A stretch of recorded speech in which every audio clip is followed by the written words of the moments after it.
Good evening. I'm Michael Hemisath, president of St. John's University, and I'm delighted to welcome you to the McCarthy lecture this evening.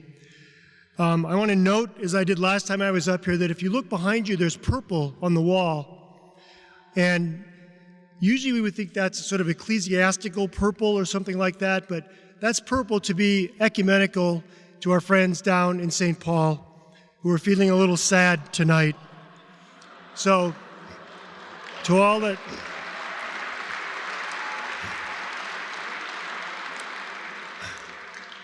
On a serious note, it's been an incredible few days at St. John's. We had a day today that we're not likely to ever see again at St. John's because the two big events on our campus today so perfectly captured the mission of this institution.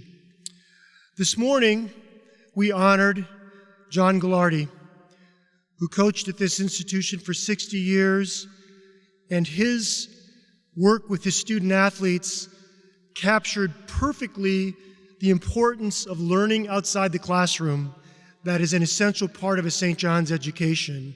John understood that the young men that he was coaching needed an education that would last them far beyond the gridiron. He taught them about character and he taught them about life. And this morning, there were hundreds of Johnny football players back from multiple generations because of what John Gallardi had done for them, because of the education that he gave them outside the classroom that served them across their lifetime, both personally and professionally. So this morning, we have this incredible reminder of how important education is outside the classroom at St. John's, and John Gallardi embodied that as well as anyone in our history.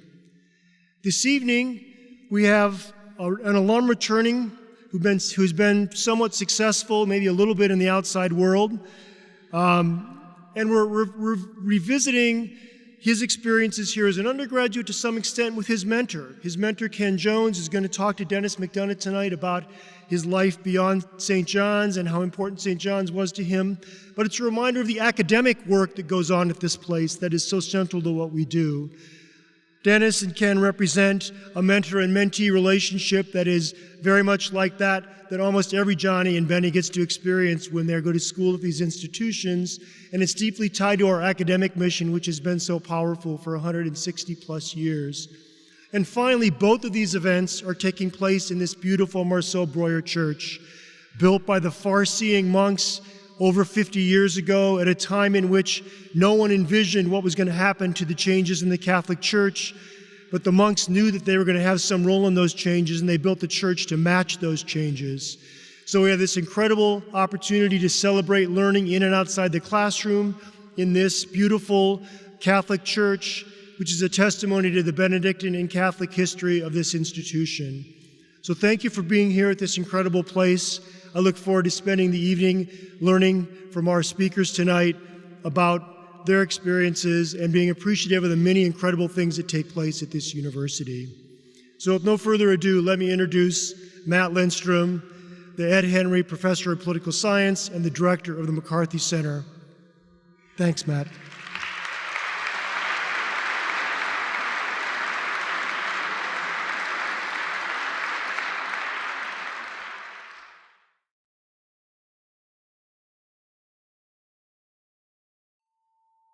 Hello, and welcome to tonight's program, the 12th Annual Eugene J. McCarthy Lecture.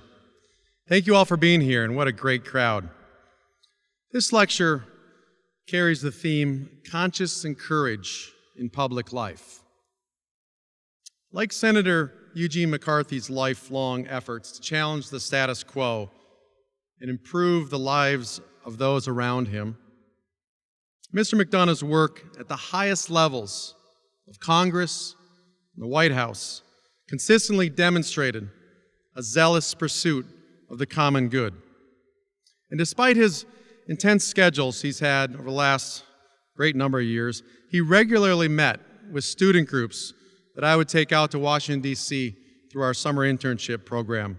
And he always left each one of us thoroughly impressed and proud. I'm also very grateful and pleased that history professor, Dr. Ken Jones, is conducting tonight's interview. Over the last couple weeks, students have been submitting questions to Dr. Jones, who I'm sure has a whole bunch of great questions. Now, Mr. McDonough has been on Meet the Press and just about every other national media show, but knowing Dr. Jones, Denis will indeed be in the hot seat tonight. Next, I'd like to introduce Samira Sheikh, who will then tell us a bit more about our two featured guests. Samira is a senior political science major, currently writing a senior thesis about renewable energy in Pakistan. She hails from Brooklyn, New York. She's an intercultural I-Lead fellow. She's a former St. Ben senator. And over the last couple years, she interned for a member of the British Parliament, as well as through the DC internship program. She worked for an international economic empowerment organization called Jubilee USA. So without further ado, please help me welcome Samira Sheikh, who will introduce tonight's program.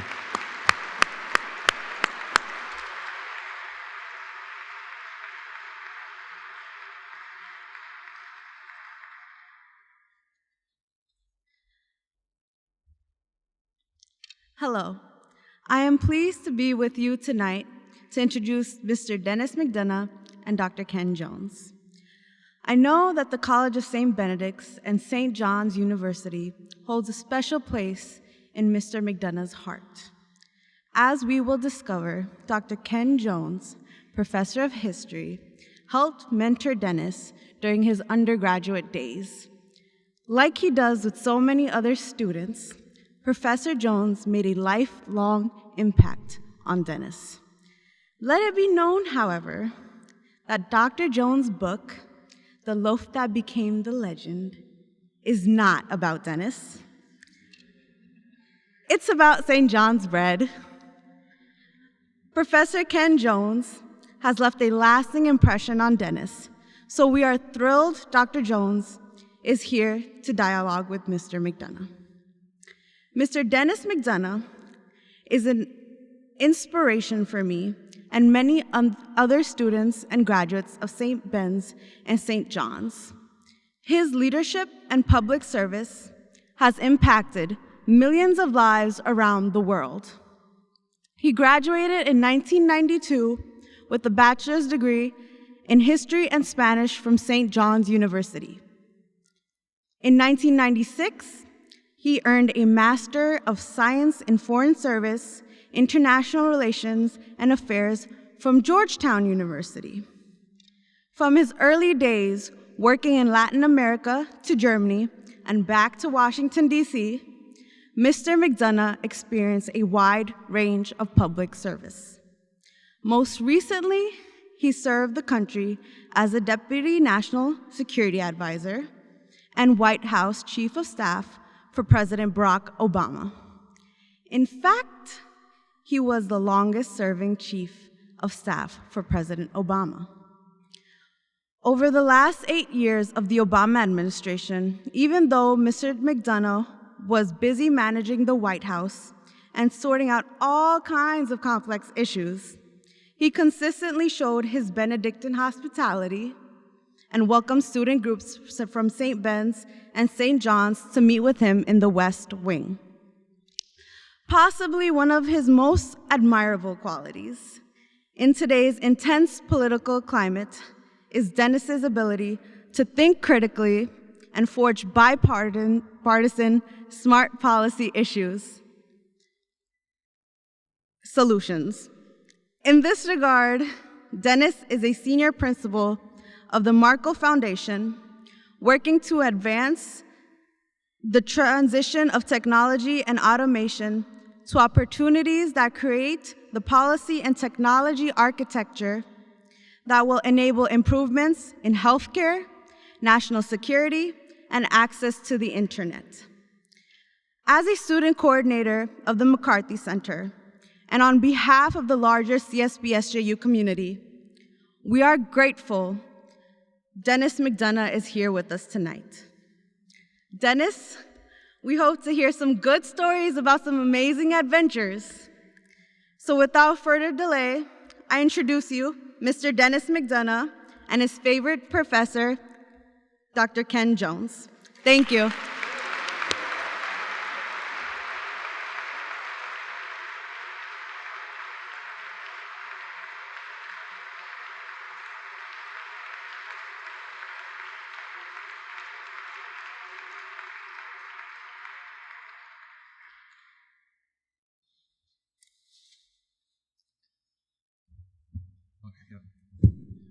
We have orders on where we're supposed to be with these things.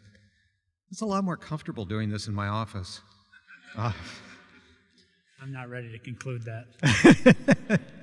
Is Dennis' mic close enough? Are we good? Okay, how's that? Okay. All right, here we go.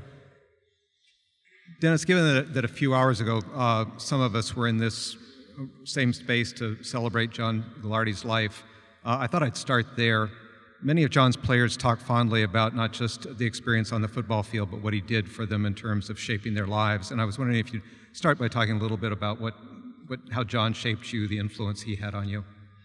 Well, first of all, it's really great to be here, Michael and Matt, Samira, Ken, Abbott. John, I know, is on the road, but it's really great to be back at St. John's and back in Collegeville.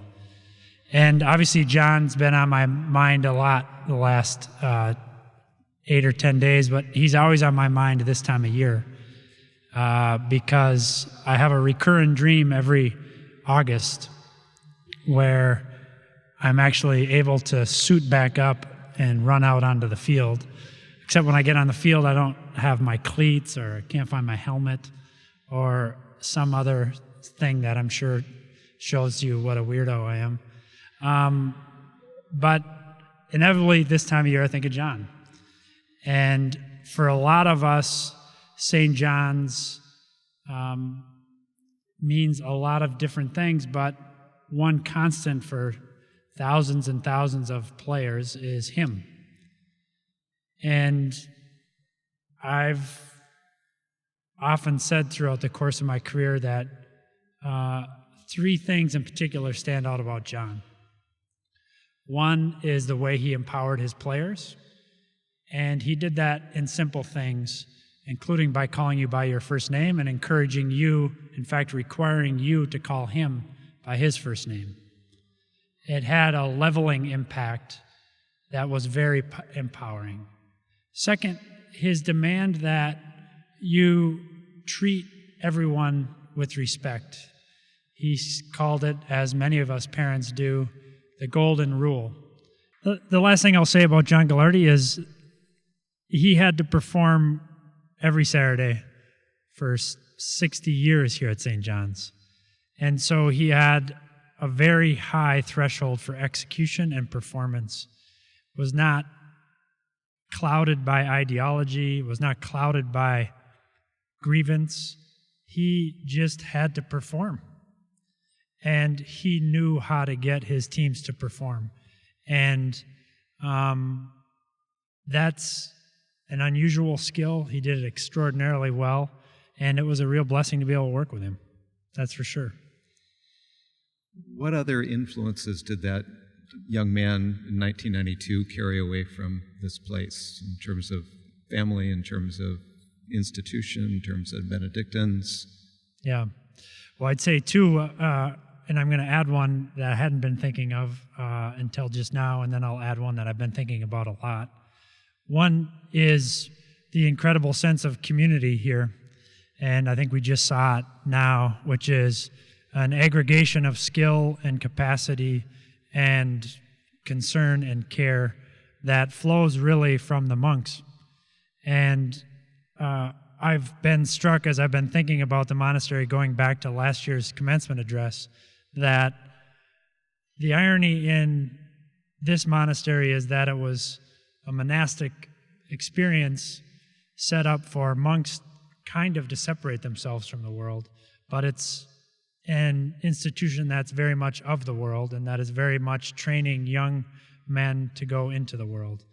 And the numbers and examples of people who did that are manifold, but a perfect example of one is that young man from Watkins, Minnesota, Eugene McCarthy.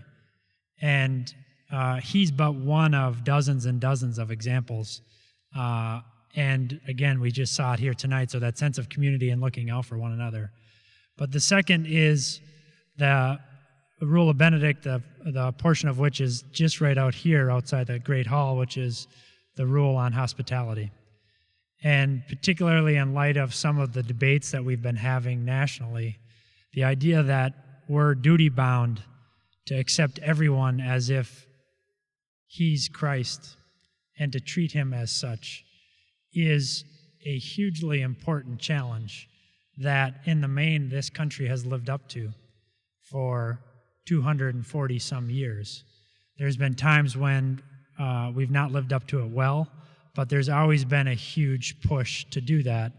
And so that simple rule of Benedict, to be hospitable and to be welcoming, has led to a national experience here unlike any in the history of the world, which is it's a country that's constantly renewing its national identity, refreshing itself. And as a result, I think maintaining a dominance in the world scene that's unparalleled as well. So that you can't leave here and leave the stories of St. John's and not see, I believe, the national implications of the rule of Benedict, frankly. I'm going to jump ahead a few years here and ask you about the Chief of Staff position. Chris Whipple published a book last year on White House Chiefs of Staff called The Gatekeepers, in which he talks about Denis. So if you want to get more than what we have tonight, you can go look at a little bit of that. Denis is smirking. Be careful. Yeah. In it, Whipple argues that the Chief of Staff may be the second most powerful position in government, and he also speaks of the demanding nature of the task. Of course, those of us who watched West Wing or Madam Secretary already knew that, so it was, you don't need to read the book. I want to ask sort of a package of questions, Denis, that all center on what it takes to be a good Chief of Staff. And we do have some aspiring students who are sort of anxious to follow you, so I wanted to throw those all together. One of them, obviously coming out of a very, very smart person in the history department, a history major, asked about the value of perspective and empathy that history teaches you, and whether that was useful.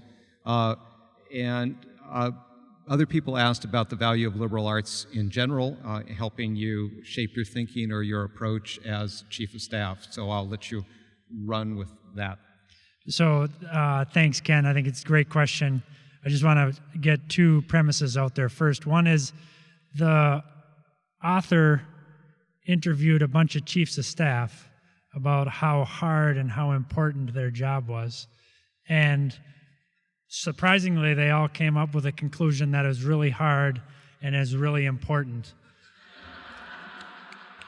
So this is what you call a Washington page-turner. The other is a couple months ago, I went upstairs and our youngest son was reading the book. He's 11.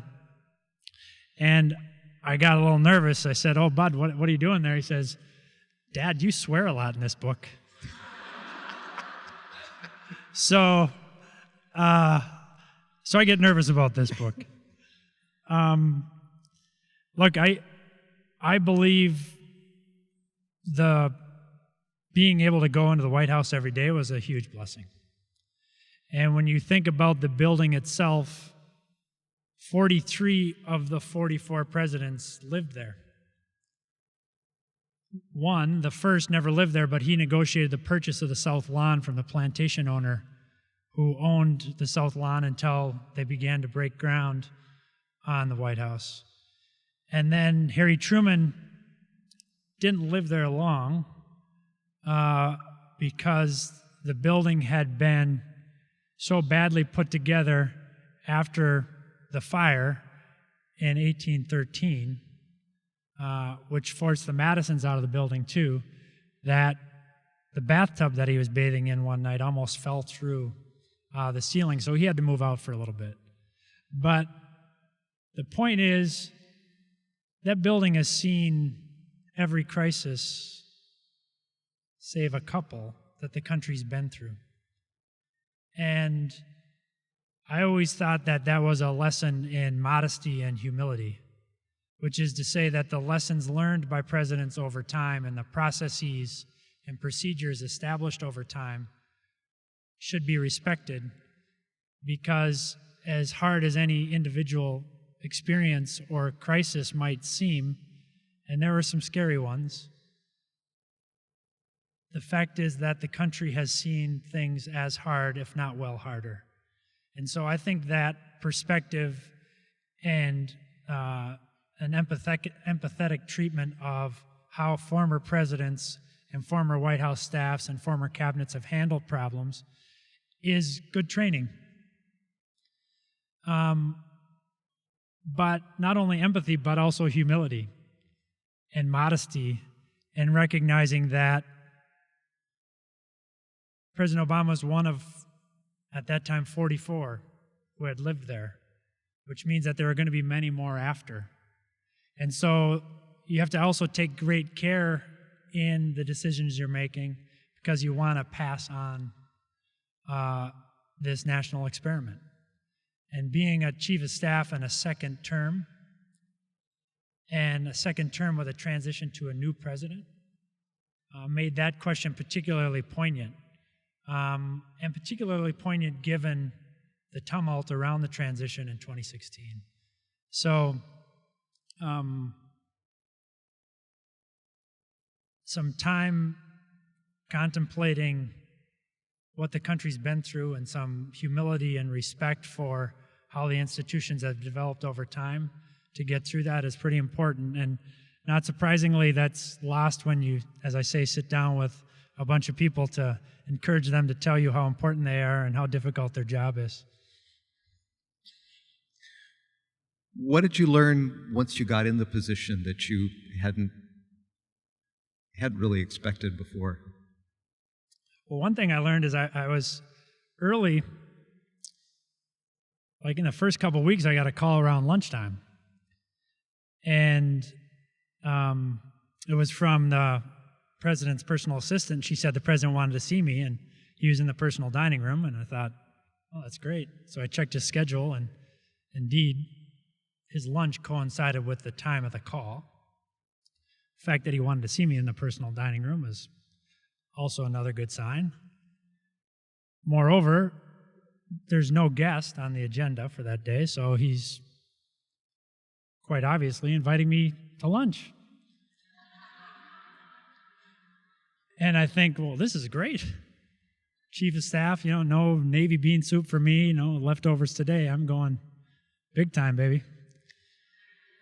So I walk down the hall and go in through the Oval to the private dining room, and there's one place setting. It's in front of him. So I quickly realized that I wasn't there for lunch. I was on the menu. And I'll tell you, I got chewed out legendarily that day. And I drew two lessons from that. One is I really appreciated the way he did it, which is to say he didn't do it in front of my colleagues. And had he done that as early in my tenure as I was, I may not have recovered. Because as chief, you're first among equals. And your influence really derives from your relationship with the president. So the fact that he did that behind closed doors was really important to me. But the other lesson was mildly different, which was I walked out and I thought to myself, I can't believe I just convinced myself that I was going to lunch with the president. So I walked in there unprepared to share some of my thoughts with him. I was hired to be candid with him. I was hired to tell him hard truths. And I failed at that moment. And I kept playing back in my head what I should have done, which is, okay, Mr. President, you got a couple things off your chest, so why don't you sit back because I got a couple on mine. So what I started to do then is something I do to this day, which is I carry around a notepad, set of note cards, and I make notes. I'd make notes throughout the day of things that would come up, things I knew that demanded his attention, things that needed to be cleaned up. And I knew, and I resolved that day, I would never get called back into the Oval and not have my list of concerns for him. Because that's what the chief's job was to do. And it took that moment for me to take that very simple and very straightforward job description and operationalize it. And so, turns out I never got invited to lunch, but I never let myself get on the menu again either, right? And I gave as good as I got when I had to. And he was receptive to your getting things off your chest. Well, he wasn't always receptive. How could you tell? That's interesting. He's a person of volition, so he would let me know that. But I fast forward then 4 years, and in mid-December 2016, I hosted in the Chief of Staff's suite lunch with many of the living Chiefs of Staff and Reince Priebus, the incoming Chief of Staff. It's the exact lunch that Josh Bolton had hosted for Rahm Emanuel in December 2009, where the Chiefs of Staff, to this day still all men, sadly, would share their experience of this job with the new person. And we all agreed that if you had that meeting before you accepted the job, you wouldn't ever accept the job. But the president popped in about halfway through and said hello to everybody and then introduced himself to Reince, and he said, you see these guys here, and he pointed out his chiefs of staff. He said, I'll tell you one thing. Each one of these guys really made me mad at times. And most of the time, he never said all the time, he said most of the time when they made me mad, they were right. And he said that, Reince, is the biggest service you can provide to President Trump, which is you can talk turkey to him, even when he doesn't want to hear it. So those bookends kind of affirm for me that the job is to be very candid. And even when it's not easy, to make sure that the President of the United States is seeing the whole field and is confronting the things he needs to confront. And I think your comment about if you knew beforehand you wouldn't take this job validates Chris Whipple's argument. So yeah, true. It's true.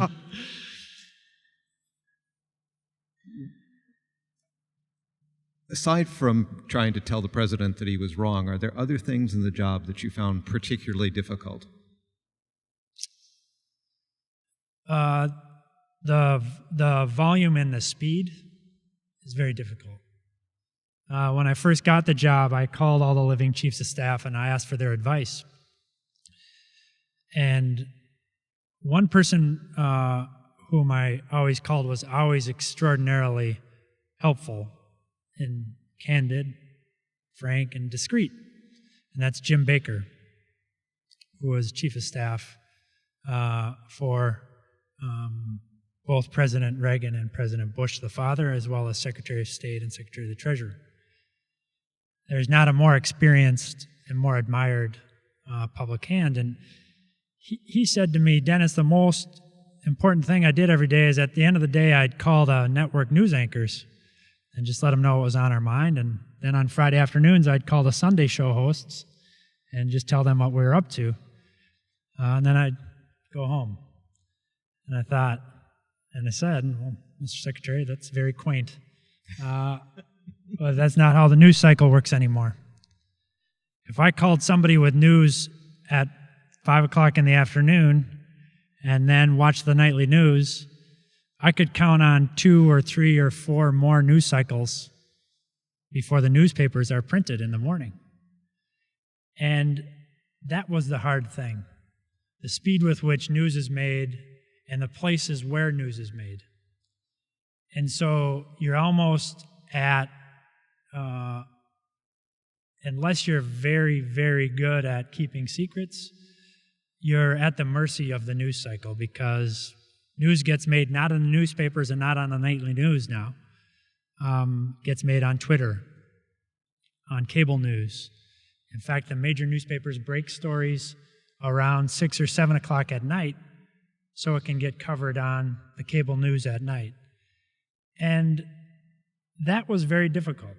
And I think we were on the cusp of that set of changes in a way that President Trump has taken into his hands to make the news with Twitter the way he does. And that was difficult. And I think that was unique in our experience, as against all the other presidents and chiefs. You talked about the speed, and I was wondering, how did you find time to think about priorities, to set priorities, to sort out all the things that were coming at you?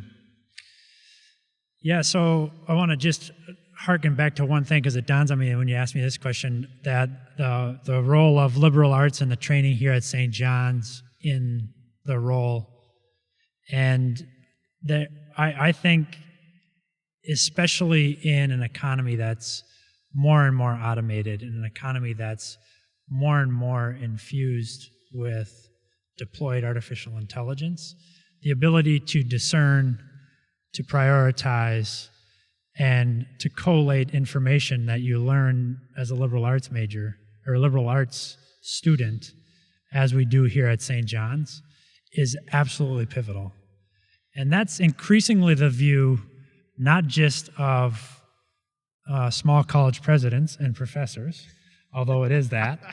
It's also the view increasingly of computer scientists and big investors. And Mark Cuban has this famous speech where he says, "I don't see a lot of new finance majors.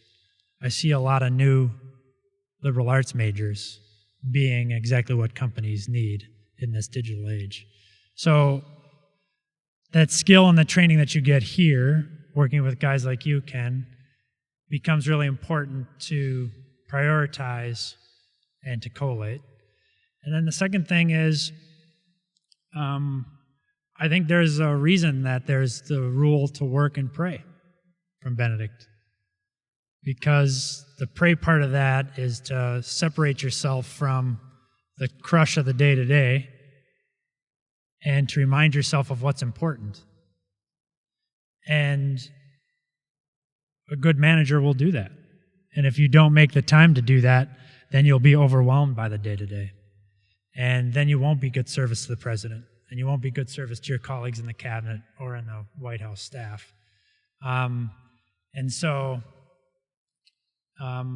making sure that you're carving out time at the beginning of the day and at the end of the day, and then at the end of the week, to make sure that you've accomplished what you set out to, it's really important. And then having institutions or established processes to do that is the protection against the human instinct to just chase the most recent crisis. So the way we did that is starting in early 2013, we did a weekly, monthly, yearly, and 4-yearly review. We had documents and plans as against each of those, and we held each other accountable to those. And if we didn't carve out that time for the pray part of work and pray, we would have missed it. Historian Richard Norton Smith has written, "Every president reveals himself by the presidential portraits that he hangs in the Roosevelt Room and by the person he picks as his chief of staff." You know that one. So the question, obviously, is what does Obama's choice of you reveal? Short-sightedness. Come on. A sympathy for another NFC North fan to complain about football games with. When I talked to the president about being his chief of staff, I said, "Mr. President, you've had chiefs of staff like Rahm Emanuel and Jack Lew who are really capable policy advisors. In fact, domestic policy advisors. Like, I know the difference between Medicare and Medicaid, Mr. President, but I don't know much more than that. I'm a national security guy. I said, but what I also am is I'm a team builder. And what I can commit to you, if you put me in this job, is that when you make decisions, the decisions will be clearly teed up, transparently debated. Anybody who has an equity in the question will be heard. You won't have us roll something out and then there's a newspaper story of a cabinet secretary saying she didn't know anything about it. Or there wouldn't be somebody from the cabinet calling you angrily to say, wait a minute, why did you make this decision and why didn't I get to be heard? And so I think what, at least judging by that exchange, what the president was looking for is somebody who could get that team running and to make sure that it wasn't infused by drama, that it wasn't infused by backbiting, that in fact it was focused on the American people's interests rather than fighting among one another and leaks and backbiting between one another. And I'd like to think that after 4 years we lived up to that. And partially that's because of him, and partially that's because of the team that he built around him, and partially it's because he was really experienced at being president, but also partially it was because of the systems and the structure that we put in place. Just to remind people of sort of the extraordinary nature of Denis's service, if you look at Chief of Staff since the position was created after World War II, and Denis and I are debating on exactly when it started, but I can't, 1946, so it doesn't matter. Denis, as... It doesn't, but he's going to keep debating it. This is what we've been doing for about 30 years, by the way, so... The average tenure in this position is 18 months. Denis served 4 years. So this is an awesome, awesome accomplishment. Well, that's nice.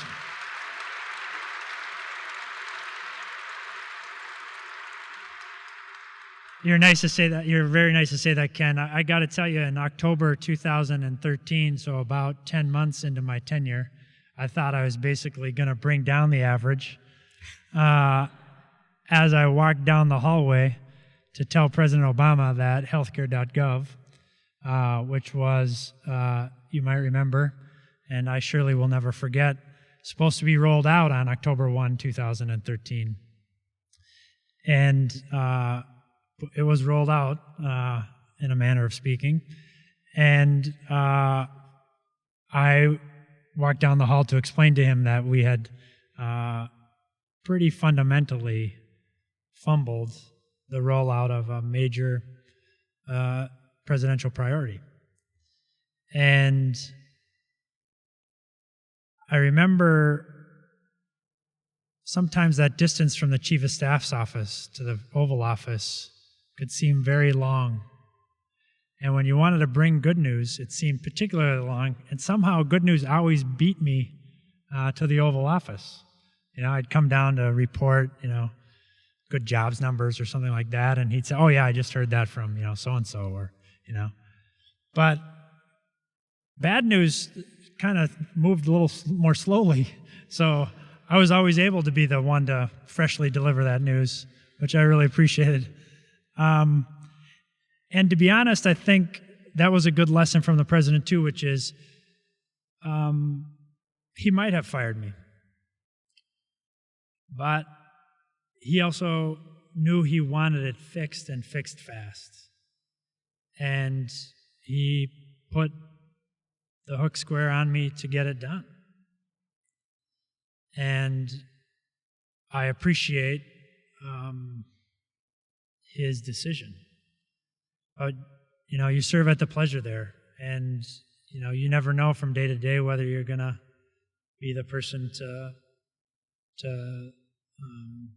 take one for the team. And that's the way it should be. If you're going to run the team, you should own the outcomes.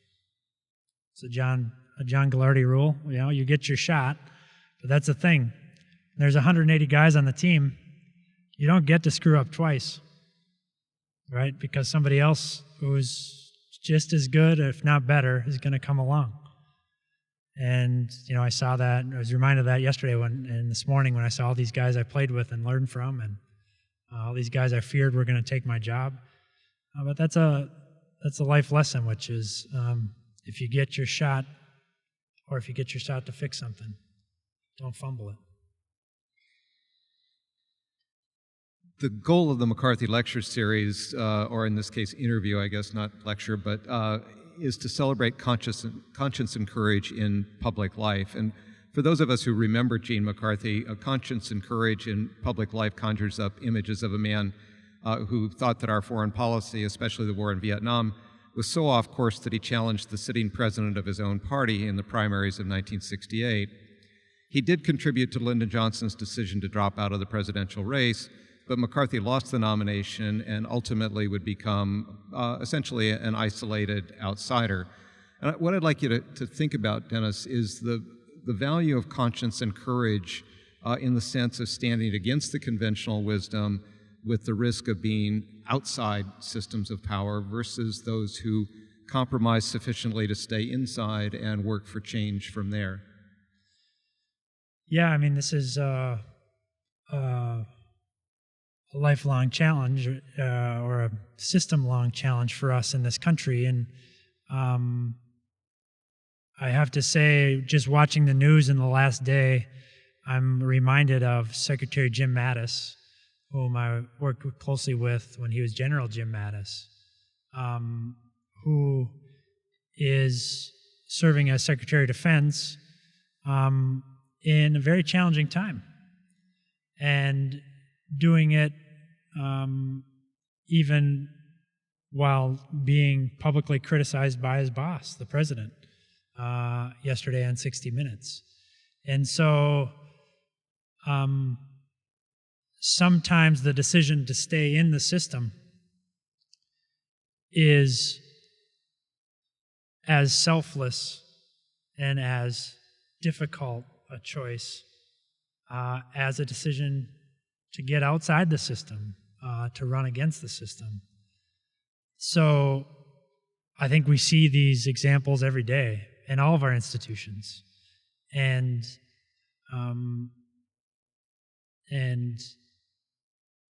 you got to give a lot of credit to the men and women who are in the arena and make that decision. And I'll tell you, it's remarkable to see the power of the presidency and the power of the White House to make an argument. And I was thinking about this as over in the reception, we heard the poem that Senator McCarthy wrote about trees and the maple standing, strong and alone. That was not an easy thing to do, to challenge the sitting president. And it is a remarkable manifestation of conscience to have done it.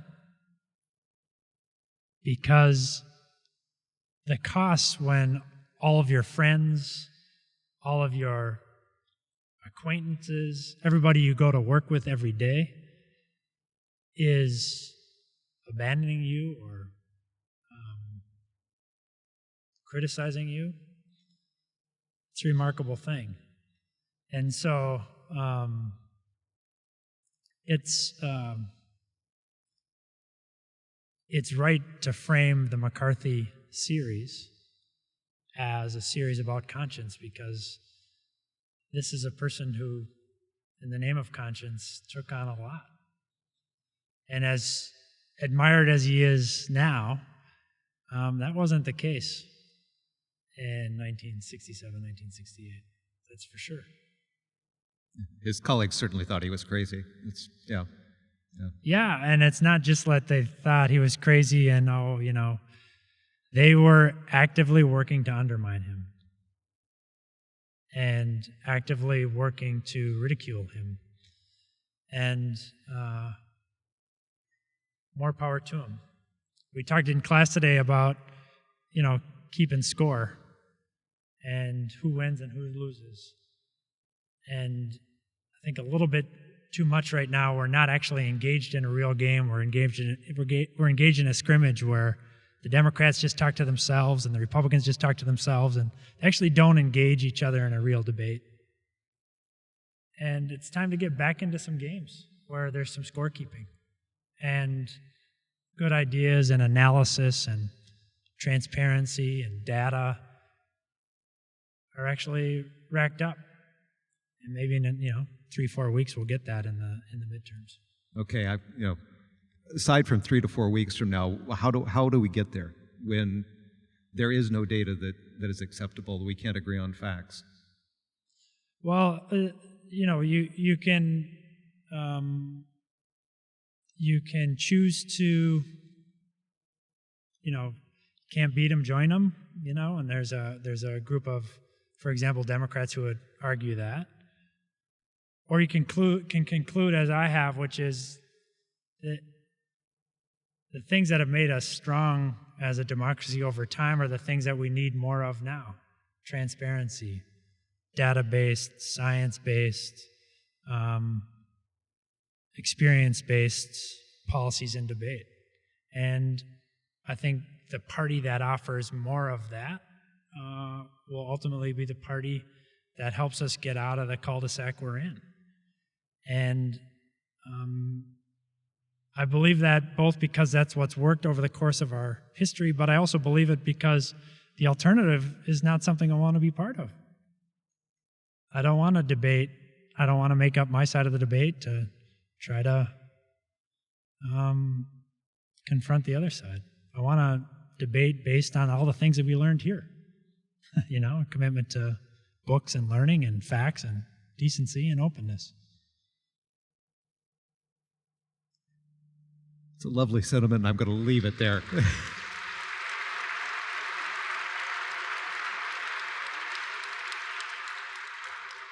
Look, of course it's hard to believe it, right? But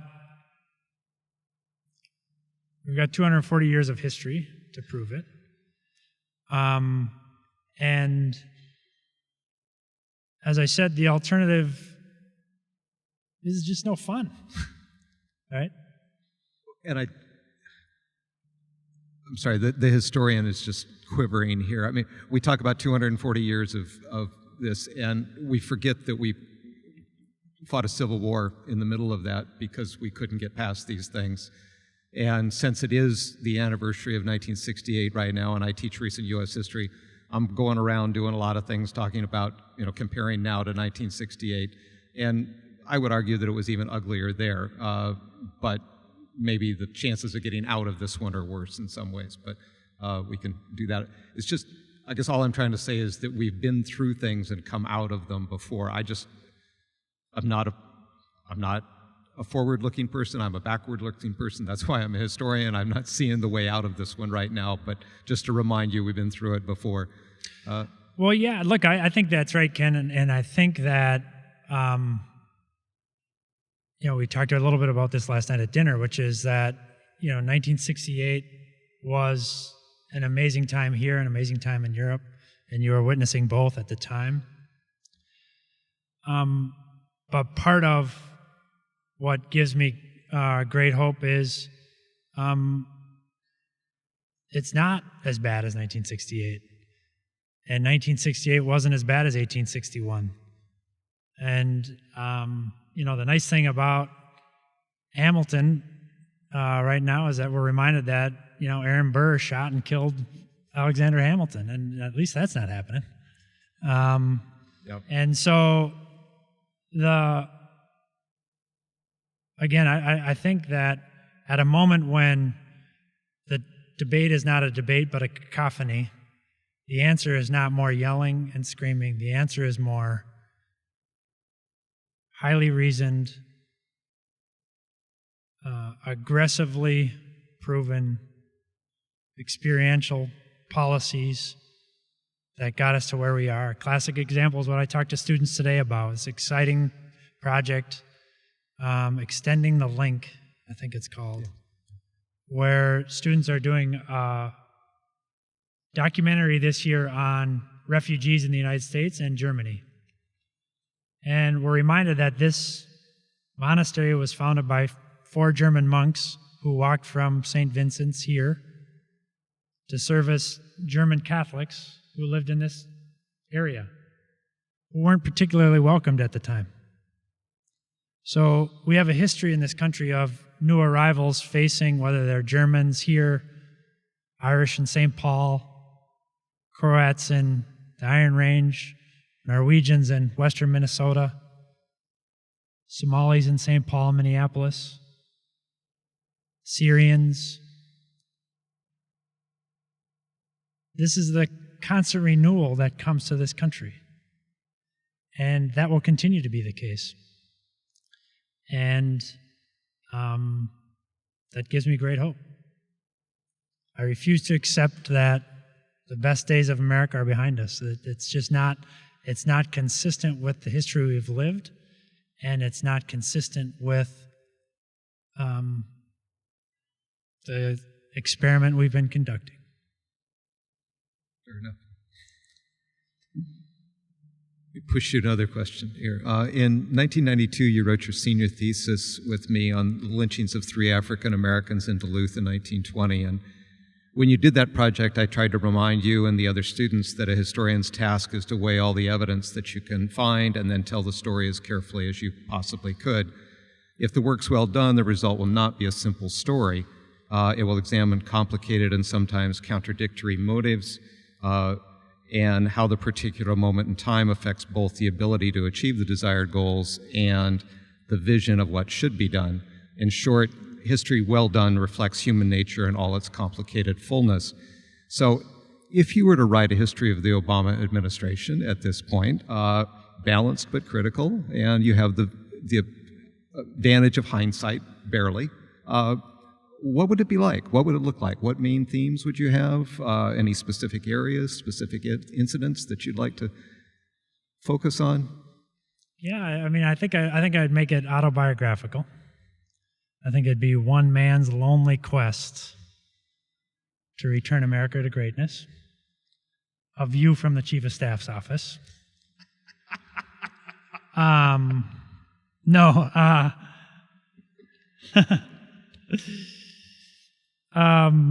He complained that this was a hard question when we were talking about it before, so I'm going to see what he's going to do with it. Yeah. Look, I think that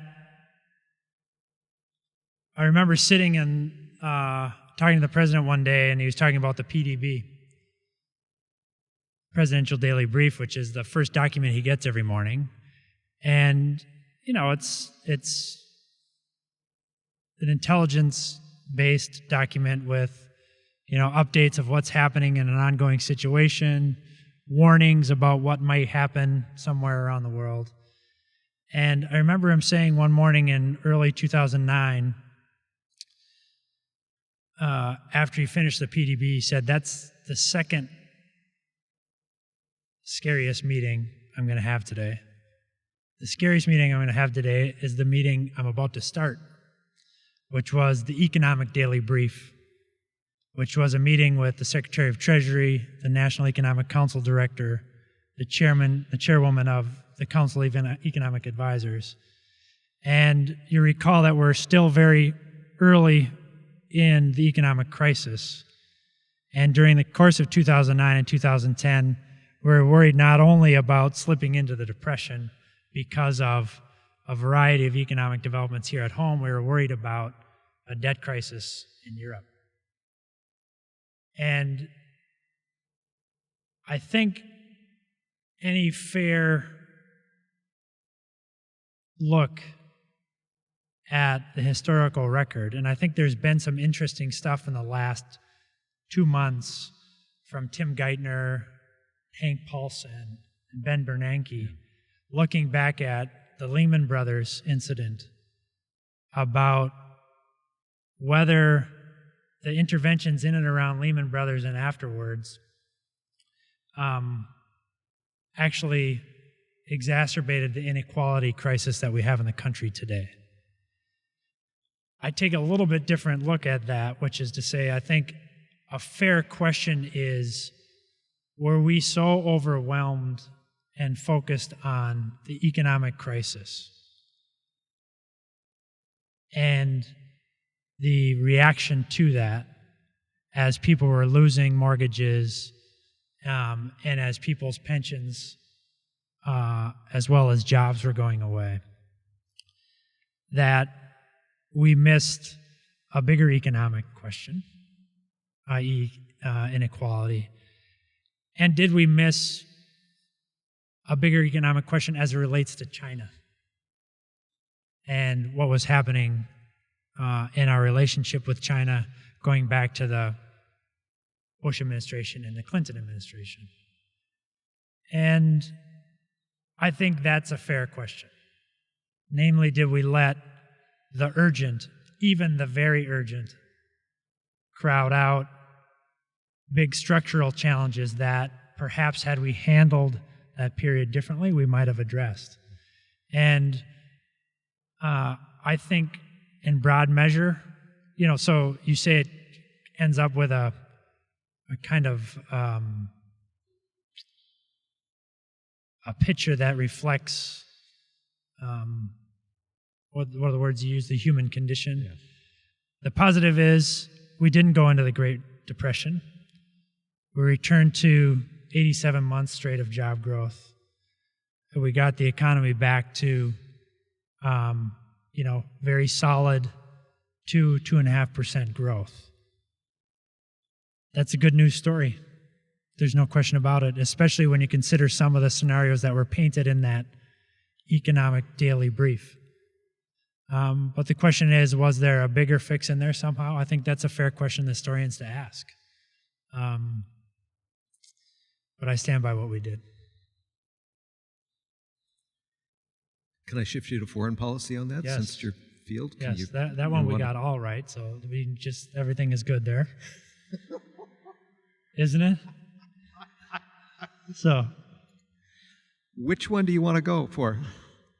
Look, they're all good, so wherever you want to start. Well, let's go with the hot one now. What about Syria? Want to walk us through the pros and cons? Yeah. So look, I think about Syria a lot. I've talked to students today about it. I've talked to you a lot about it, Ken, and I'm convinced that we didn't do the wrong thing. And I believe that the wrong thing would have been a more aggressive American military intervention in Syria. But I'm not convinced we did the right thing, because I'm also not sure that it's obvious what the right thing was. But it's hard to see the status of Syria, whose half of its pre-war population is now either internally displaced or refugees having spilled across its international borders, so 8 million people. To not see that and wish there was something more we could do or something different we could do. And when I look back at the decision in August and September 2013, which is where a lot of people go to, I think a credible threat of the use of force from the President of the United States led the Russians to pressure the Syrians to acknowledge the existence of a chemical weapons program and to give up the vast majority of its chemical weapons program over the course of about 3 weeks. And I think that's undeniably a foreign policy, national security victory for the United States and for the world. And to have done that without intervening with American forces and putting our troops at risk, I think is a substantial victory. We know now that he didn't give up all his chemical weapons. And it's undeniable that the Russians have given Assad protection to use those weapons as against his internal foes. But I do not think that the intervention of American force and putting at risk the lives of American troopers would have made the outcome better than the outcome that we had. And I feel strongly about that. Does that mean that it's still not heartbreaking to see the impact of Syrian refugees, especially those Syrian refugee kids? It doesn't. And does that mean we still have work to do to protect those refugees? And does it mean that we should take to resettle here some of the most vulnerable Syrian refugees? Yes, it does. But the interesting thing about sitting at the Chief of Staff's desk is that there's one stop after mine. And if it gets to the Chief of Staff desk, it's pretty hard. And if it gets off mine to his, it's near impossible. And I think Syria goes in the near impossible category. So we're going to have to just keep working at it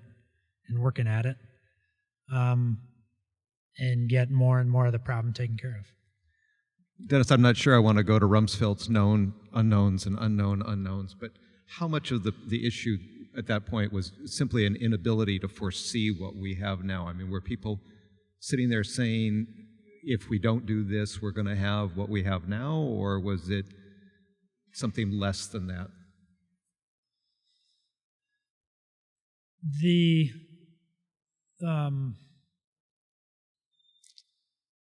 I think it's hard to overestimate the fact that while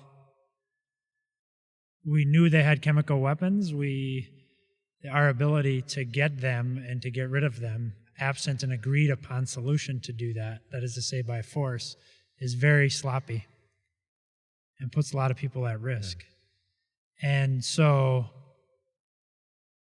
there were enough knowns that the risks were quite clear.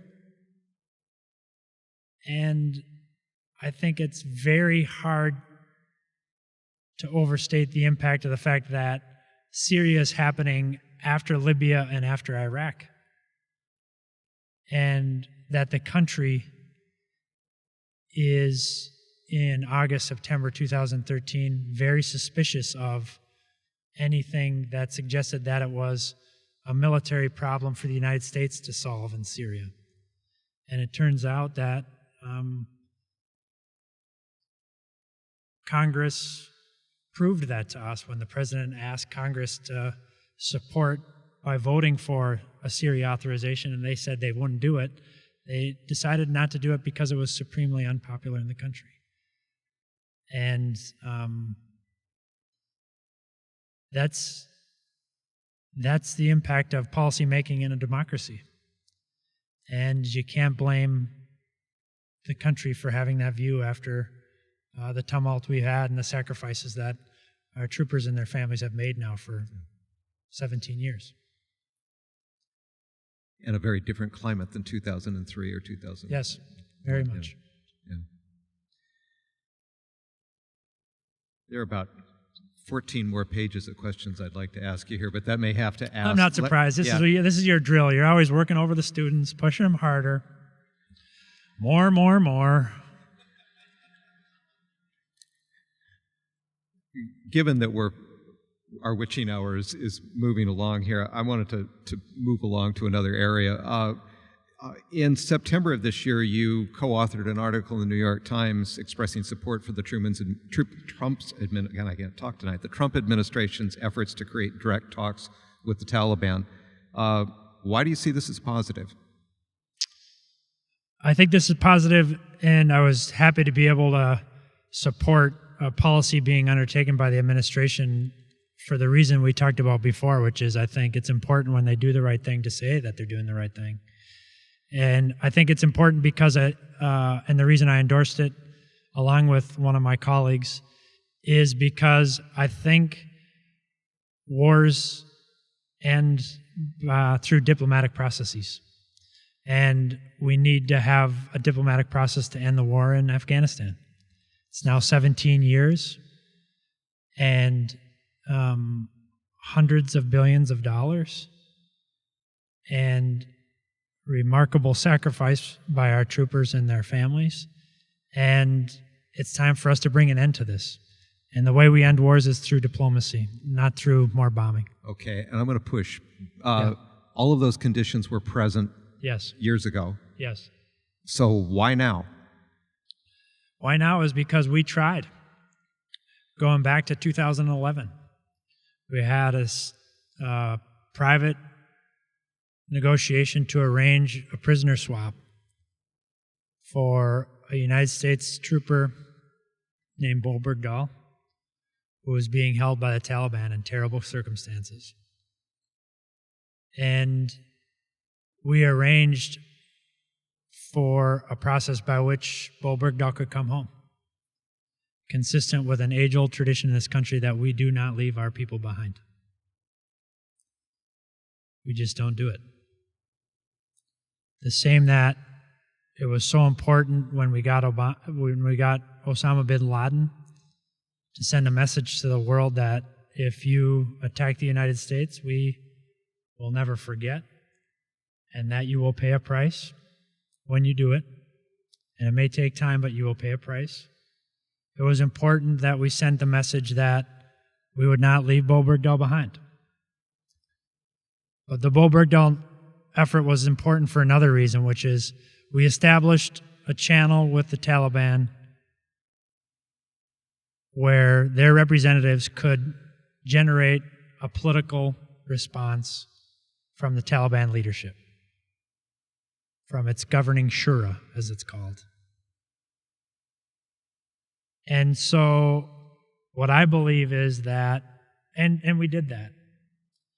And we tried to establish diplomatic process out of that process, but it didn't work. The difference is now the Taliban seems to be engaging with the Trump administration. And I hope that they're able to use the same channels that we were able to open. And so why now? Why now? Because for whatever reason, the Taliban's talking. You know, I always really loved you as a student. That got me just exactly to where I wanted to be, that it's not just us. There's another player in all of these games. And you can want something all to the maximum capacity, and it's still not going to work if there's not a player on the other side. So thank you. If there are students out there taking notes, you've got an answer. Are there other things that you like about the Trump administration's approach so far? Nope. Okay.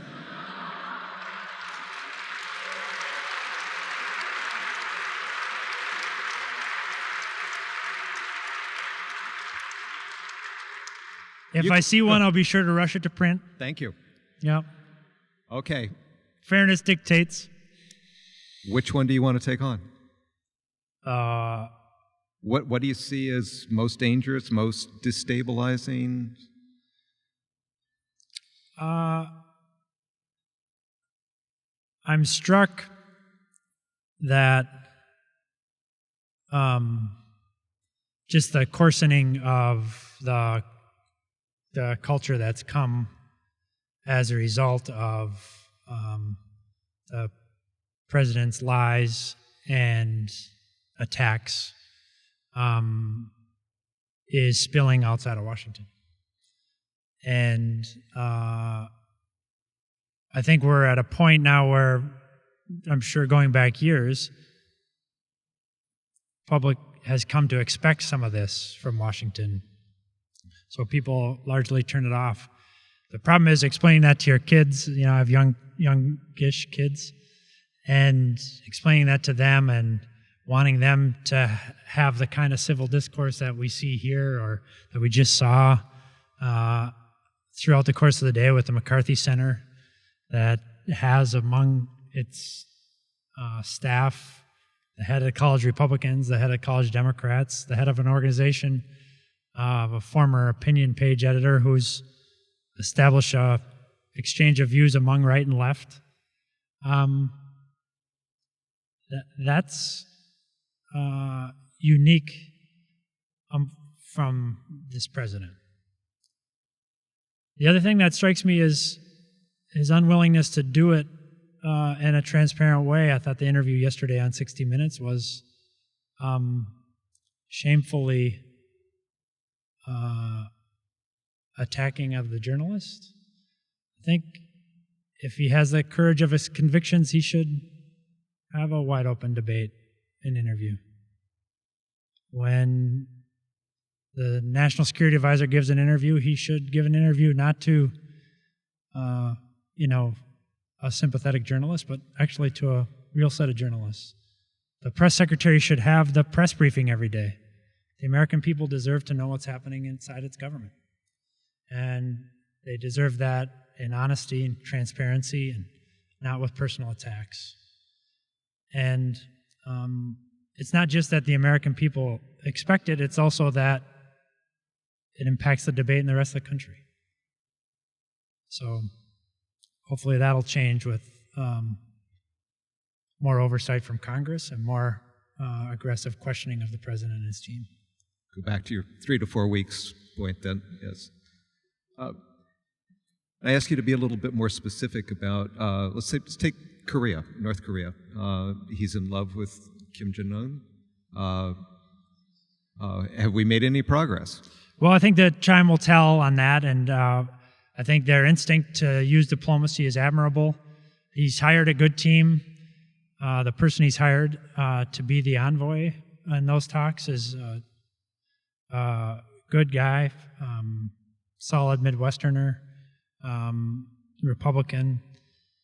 So, look, I think if it works, I think we'll be the first to be out there commending it. There's a reason that President Obama raised this with President Trump in their meeting in the Oval Office with President-elect Trump.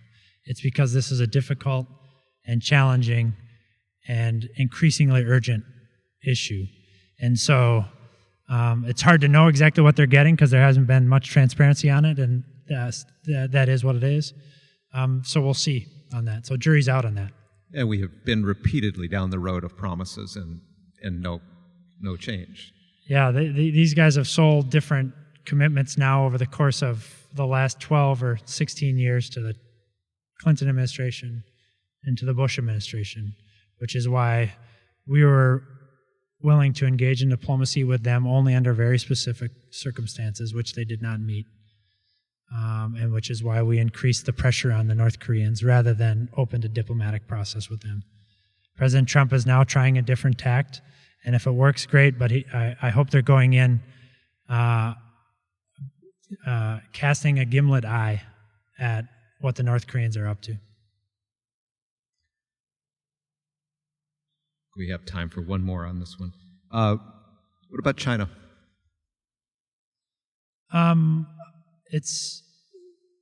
We talked about this with the students today. This is a big challenge facing us as a country, which is how do we manage a rising China? And the Thucydides trap suggests that the status quo power and the rising power are almost destined for conflict. And over the course of the Bush administration, the Obama administration, we tried a series of policies to try to manage China's rise in a way that did not lead inevitably to confrontation.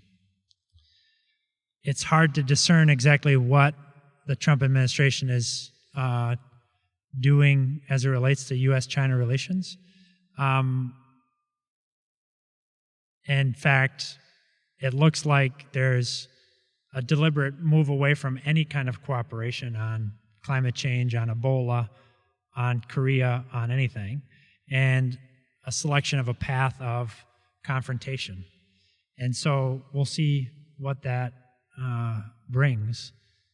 There's no doubt that a rising China creates all sorts of challenges for us, but I think the question we're testing is all confrontation better than a mix of confrontation and cooperation?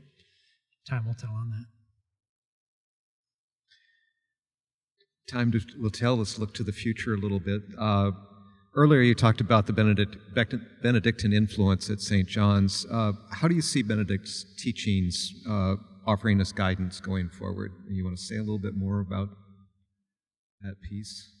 Yeah, I told this story when I gave the commencement address, but my same son who had been reading the Chris Whipple book, Gatekeepers, when he was 6, we were sitting at dinner one Sunday night, and I had gone to Mass at St. Anselm's Abbey in northeastern D.C., and he said, Dad, so you went to St. Anselm's? And he said, yeah. He said, that's a monastery, right? I said, yeah, that's a monastery. He says, well, what's a monastery? And I said in a not very enlightening way, well, that's a place where a bunch of monks live.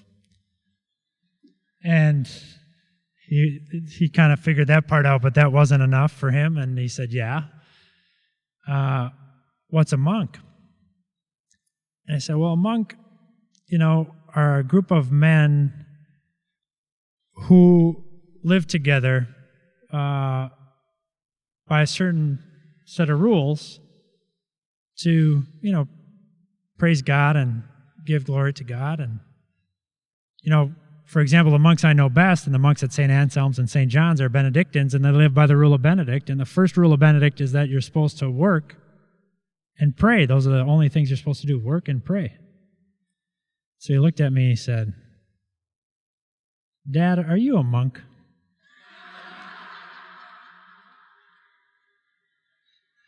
So,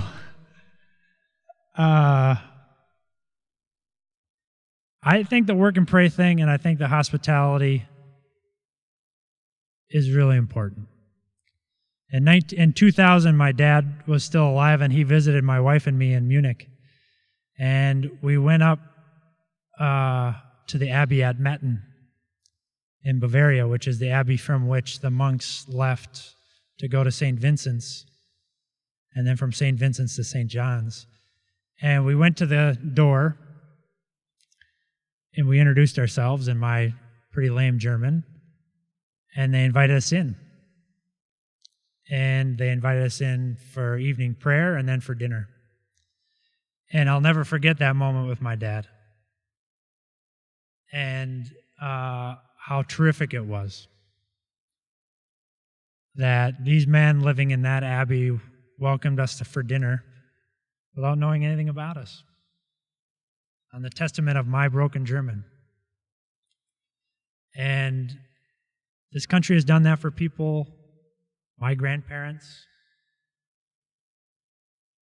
many of the students in St. John's, their parents, St. Ben's.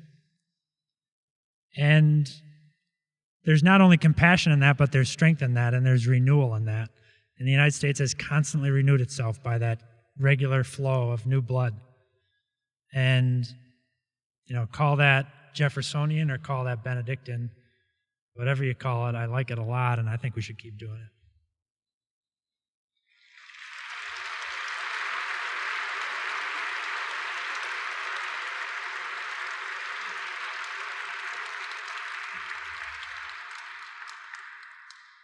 I've got a cluster of questions centered around the idea of how St. Ben's, St. John's undergrad, listening to you now, could apply your story to their own lives. And one of the first ones was, did you ever imagine when you were a student here that you'd be able to play such an important role?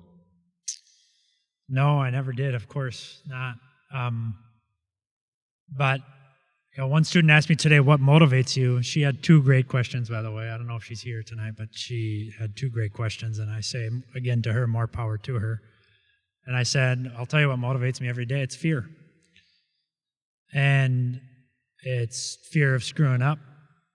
It's fear of letting somebody down. I never wondered if I was in the right place. I always knew I was there wherever I was. So the wondering wasn't getting there. The wondering was whether I would succeed. And that's what John Gallardi taught me by giving me a shot, which is when you get your shot, take it. And don't wait. Don't prevaricate. Don't second guess yourself. Just give it a shot. And That's been happening from St. John's and St. Ben's for decades. And that's probably truer for the students that I spend time with today than it was for me, because they're a lot smarter. I wouldn't get into St. John's now with this crew. It's true, right? I mean, it's like, so sky's the limit. You know, I've told these stories before, but Paul Nakasone right now is our NSA director, class of 1986, 4-star general, leading the United States of America through the most difficult challenge we face, which is how do we manage cyberspace and how do we manage cyber defense and the internet. And it's Johnny who's doing that. Thanks be to God. So sky's the limit for Johnnies and Bennies. That's my view. If someone's leaving here now and they want to follow the kind of public policy path that you've taken, what 2 or 3 next steps would you suggest for them? What kinds of things should they be doing? What should they be looking to try to do, aside from running in fear and working hard? Yeah, I would go try to find somebody who inspires you and interests you. You know, there's a couple of Johnnies running for office right now in the Senate, closely contested state Senate seat here, a House seat here, and go give it a shot. You know, Gene McCarthy joined the monastery for a year, novitiate. Then he went and taught, and then he ended up in public life. So, by the way, after a stint in the Army, I believe. So go serve and go try it out. Military service, service in the intelligence community, in Congress, in the State House, in City Hall here, and go get in the game. Right? This Uncle Sam runs on us. It's not some, all college, no knowledge guy from Harvard, right? It's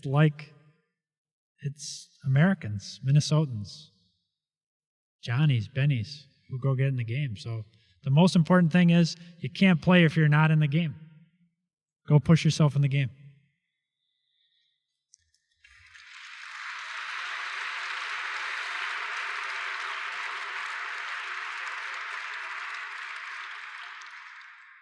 I always appreciate the perfect segue to the next question.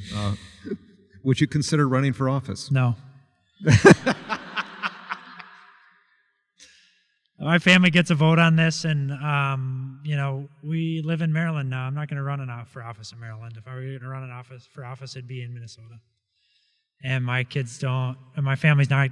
We don't live in Minnesota right now. We're not going to move our kids. We're going to let them finish school, and then we'll take a look at life after that. But the most important thing right now is for our kids to keep doing the great things they're doing. My daughter just had a terrific senior night tonight. Scored a goal. They won in overtime. I couldn't be more proud of my kids, and that's priority number one now. What about government service again? Yeah, I don't know. I'm not waiting around for it. I know what I want to do. I want to go help refugees, and that's what I'm going to do. And so I'm not waiting around for government service.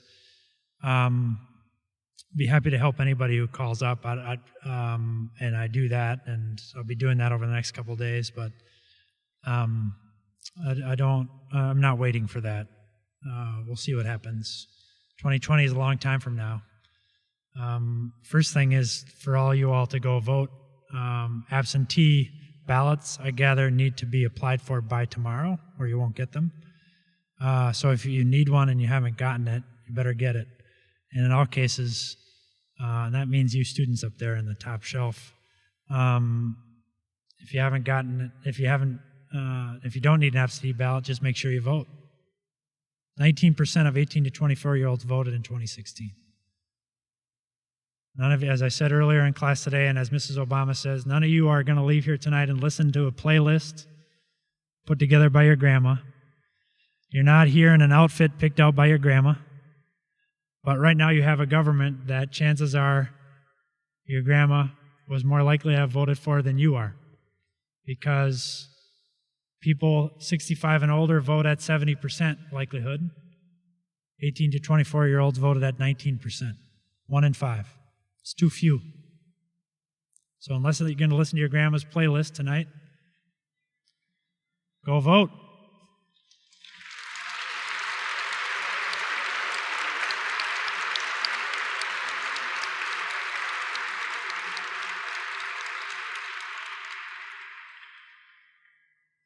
You touched on your future, what you want to do. Could you talk a little bit about the ideal job that you'd have, let's say, 5 years from now?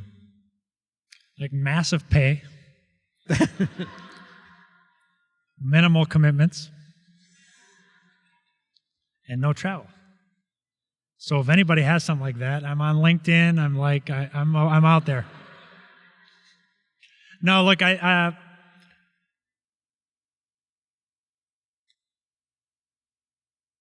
said before, the monks of the Abbey at St. John's are a great experiment in staying present in the world, and that's what I want to do. I want to join the monastery at St. John's. I want to find a way to make sure that I'm living out all the ideals that we learned here, and that I learned from my brothers and sisters and my mom and dad, which is, world's a broken place, but there's a role for individuals to help fix it. And I think the most broken place right now is people forced from their homes and nowhere to go. And that's what I want to work on. And that's where you've talked about that before, and I was hoping you'd elaborate a little bit on that. Why that? Why is that critical for you? I mean, you have talents that could go in lots of directions, and there are multiple needs in the world. One is because I think it's a challenge that we know now is only going to increase in complexity because of climate change. Two, because it goes to the heart of what I think we're challenged to do as Catholics in work for the common good and for the least among us. And three, because of the rule on hospitality, which I said earlier, which is, it's a great challenge to us. It's a great opportunity too, but it's a great challenge. And four is, in about 1978, 1979, our parents sponsored a family of Vietnamese refugees. In 1978, my mom and dad had 10 kids, most of us still at home, and they didn't have a lot of money. But through our parish, our mom and dad went and sponsored a family of Vietnamese refugees. And we didn't really have a lot of money to support them. But the parish came together and supported them, and that family has been an institution in Stillwater, Minnesota, but also has seen their kids do amazing things in support of the country. And that always intrigued me.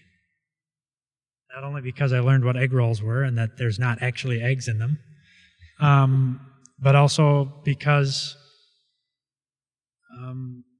it's a manifestation of what my parents led us to believe, which is we've got a duty to make this place better. And I'm going to stop there. I want to say thank you to the audience for, at least as much as I can see through these lights, an amazing attention out there. And Denis, it's been a privilege to work with you, to be some part of your evolution here. Having taught you and Paul Nakasone and many others who have devoted themselves to service in the public sector, sort of following the McCarthy example, has something that's given me great joy. And it's what inspires me every time I walk into the classroom with a new group of students. I can see those people in there somewhere, and they will be out there in 15, 20 years doing the same things. Well, you and all the professors here, Michael leading the way, and the monks have done an amazing job in giving us the opportunities to do this. You've got a real skill at this, Ken, and I will say that I was a little worried when I saw 2 chairs up here, and basically very close to the altar, I started to think this was actually like a call to confession. And I hasten to say that if it were that, we'd be here much longer.